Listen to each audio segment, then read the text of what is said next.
श्री स्वयं नमस्तुभ्यं। श्री पार्थेश्वर शिव महापुराण की कथा जो दतिया मध्य प्रदेश में चल रही है, आज अंतिम दिन की कथा, 5वें दिन की कथा पूर्ण हो गई है, जिसमें गुरुजी ने आज बहुत ही महत्वपूर्ण बात बताए। गुरुजी ने आज पार्थिव शिवलिंग पूजन के बारे में भी बताया। यदि किसी कारणवश आपने आज की कथा नहीं सुन पाए हो तो इस छोटी सी वीडियो से आपको पूरी कथा की जानकारी प्राप्त हो जाएगी। तो बढ़ते पहले जानकारी की ओर। ने कहा, महादेव की जब करुणा होती तो धीरे धीरे सुख का अनुभव होता है। गुरुजी ने कहा, पहले जमाने में चिट्ठी लिखी जाती थी और जवाब का इंतजार किया जाता था। गुरुजी ने कहा, क्या इसका जवाब दूसरे दिन आ जाती थी? नहीं आती थी। चिट्ठी की परीक्षा करते थे। बाबा आपकी नहीं सुनते तो मंदिर जाना, शिव जी को जल चढ़ाना, सोमवार का व्रत करना बंद कर देते। शिव महापुराण की कथा कहती है, मोबाइल जैसा आप भगवान को ना समझें, आप चिट्ठी जैसा समझें कि चिट्ठी का जवाब आएगा, जरूर आएगा, थोड़ा समय जरूर लगेगा। बढ़ते हैं दूसरी जानकारी की ओर। गुरुजी ने कहा, हम सावन की शिवरात्रि होती उसमें ऑनलाइन अभिषेक कराते हैं। आज अधिक मास की शिवरात्रि है। गुरुजी पार्थिव शिवलिंग की पूजन नहीं कराएंगे। आप भगवान शंकर की भक्ति खूब करें। आप अपने घर में पार्थिव शिवलिंग की पूजन करें। गुरुजी कहना चाहते हैं, मात्र सावन की शिवरात्रि में ही ऑनलाइन अभिषेक कराते हैं और ये अधिक मास की शिवरात्रि है, इसलिए गुरुजी ऑनलाइन अभिषेक नहीं कराएंगे, पर आप खुद ही अपने घर में पार्थिव शिवलिंग का निर्माण करके पूजन कर सकते हैं। बढ़ते हैं तीसरी जानकारी की ओर। अगर अंधे की आँख की रोशनी आ जाए तो वो सबसे पहले उसके हाथ में जो डंडा है उसे फेंक देता। बस यही संसार की नीति है। आपके पास धन, वैभव, अहंकार, सत्ता बढ़ी तो बहुत छोटा छड़ी जिसने आपका साथ दिया उसे छोड़ देते। बढ़ते हैं चौथे जानकारी की ओर। गुरुजी ने कहा, सफलता और असफलता ये दो अलग अलग पहलू हैं। किसी के जीवन में सफलता मिल जाती है और किसी के जीवन में सफलता नहीं मिलती, वो असफल हो जाता है। गुरुजी ने कहा, दो चीज़ें अपने जीवन में उतारें। पहला, आप असफल हो गए, कंपटीशन एग्ज़ाम दिए, असफल हो गए, इसे मन में लेकर मत जाएं। मन में ले लिए तो जीवन में आप आगे कभी नहीं बढ़ पाएंगे।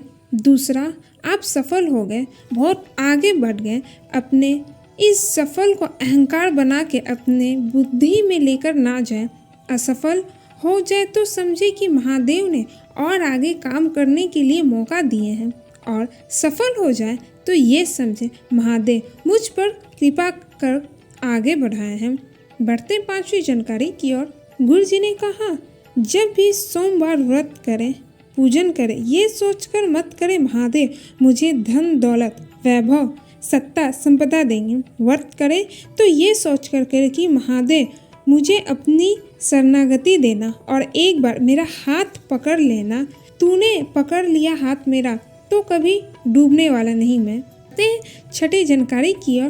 गुरुजी बेटियों से निवेदन किए, आपस में आपका कितना भी लड़ाई झगड़ा हो जाए, सास ससुर, पति जेठानी, देवरानी कितना भी झगड़ा कर ले, निवेदन बस इतना है, अपने घर की दहली छोड़कर कभी ना जाएं, क्योंकि बाद में पछतावा होता है। बढ़ते 7वीं जानकारी की ओर। आरती चौरसिया जी जो दतिया से आए, उन्होंने पत्र लिखा। उनके सासू माँ के कैंसर हो गया था, 4th स्टेज का कैंसर। डॉक्टर ने कहा बचने की कोई उम्मीद नहीं है। परिचित ने कहा, शिव जी की आराधना करो। बेलपत्र जल शिव जी पर चढ़ा के अपनी सास को देती। दूसरी बार जांच करने गई तो डॉक्टर ने कहा इनको कैंसर है ही नहीं। बढ़ते हैं 8वीं जानकारी की ओर। रुचि गुप्ता जी जो झांसी से आई थी, उन्होंने पत्र लिखा। गुरुजी, आप कहते हैं पंडाल में बैठकर जो मांगा जाता बाबा देता जरूर है।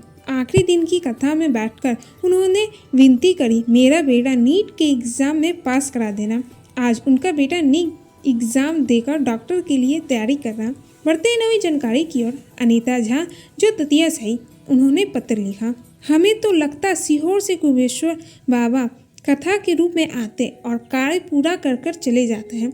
हम कंकर शंकर को नमन कर रहे हैं। कुबेश्वर धाम का कंकर वास्तव में शंकर है और यहाँ का रुद्राक्ष कुछ न कुछ ऐसा है जिससे रोग से मुक्ति मिल जाती है।